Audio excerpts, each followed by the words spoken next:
Good morning, guys. A little bit of fishy banter going on this morning. I like it. Plenty of it. Now the question is, mate, which airport are you going to? Which one are you coming from? Anytime we speak to you, you're just global, man. I'm currently sat in the cab on the way home from Terminal 3 Heathrow. It's pouring with rain. It's not what was like Miami was like, and I'm still talking about how rubbish Tottenham are. That's where you went. Oh, man. Back down to earth with a bang. Well, when you were leaving, Conte had just done his rant. Now you're back, he's left. Couple of the names in the hat. I mean, really, it's Nagelsmann and it's Poch. We actually did have a shout for Brendan Rodgers as well, and of course, Captain Birdseye's come in there. Who would you like to see at the helm? To be honest, I'd like to see Poch again. I know a lot of people say, "Oh, don't go back," but I feel like I think it would give us an instant lift.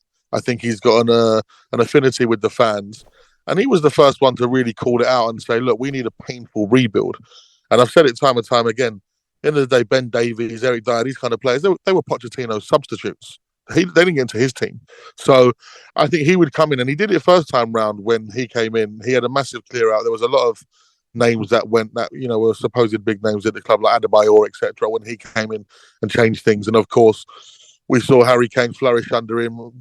Dele Alli, where is he now, unfortunately? But he was someone that flourished when he came to the club. So I'd love to see Poch again, but I'm just so bored of it all. It's so boring. And interesting to see what the end of the season brings. Well, there's a question for you. If Christian Stellini comes in, does well, gets him playing a track, because there is a train of thought, mate, that when he had the job, when Conte was away, obviously with the illness that he had, that Spurs played a little bit more expansive and open football, and it was nicer on the eye. What if that happens again and they make top four? Surely he puts himself into the running. Absolutely. And when he was taken over for that short interim, obviously a massive victory was that game against Chelsea at the Tottenham Hotspur Stadium, something we don't do very often in the Premier League.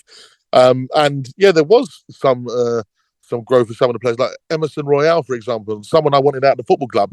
Now I find out he's injured from international duty, and I'm like, oh no, So he actually developed underneath Stellini, in my opinion. But if he gets top four with this current crop of players, it is a miracle, and you can't look past him, in my opinion. But he always maintained when he was interviewed that he's not a manager. He's Conte's number two, and it's just a very strange situation. I think there's a lot of personal issues in Antonio Conte's life that maybe he's just turned around to Stellini and said, look, you steer the ship, you've got my blessing, but I'm done here.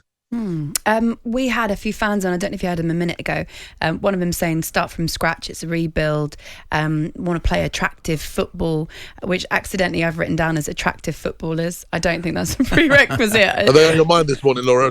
Help. There's not a day that they are not in my mind. But what's like more important to you? Do you think that you need to be playing attractive football, or do you just want to go and win something?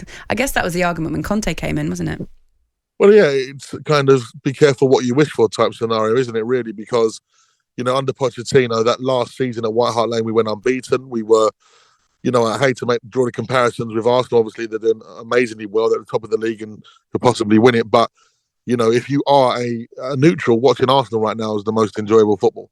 And we had a period of time where it was Spurs. And I remember all the pundits, everyone in the game was like, they love to watch Spurs. We played exciting, high-pressing football. And we had a really young, buoyant team. And now it's almost like Levy went for that, the big name manager, and it didn't work out. So, let's just go back to actually enjoying ourselves over there. I've got to be completely honest. Since we moved into that new stadium, bar a couple of games, it's not been very enjoyable over there as an atmosphere or the football we've seen on display. So, it would be nice to get back. Like even our good friend of the show, Harry Redknapp. I'd even have him back. I love Harry. Well, he's a terrific player. Get Crenshaw back, get Crouchy back, get little JD as well. They're all terrific players, aren't they? talkSPORT Breakfast with Laura Woods, Monday to Wednesday mornings 6 till 10 on AM, on DAB, via the talkSPORT app, and on your smart speaker. talkSPORT.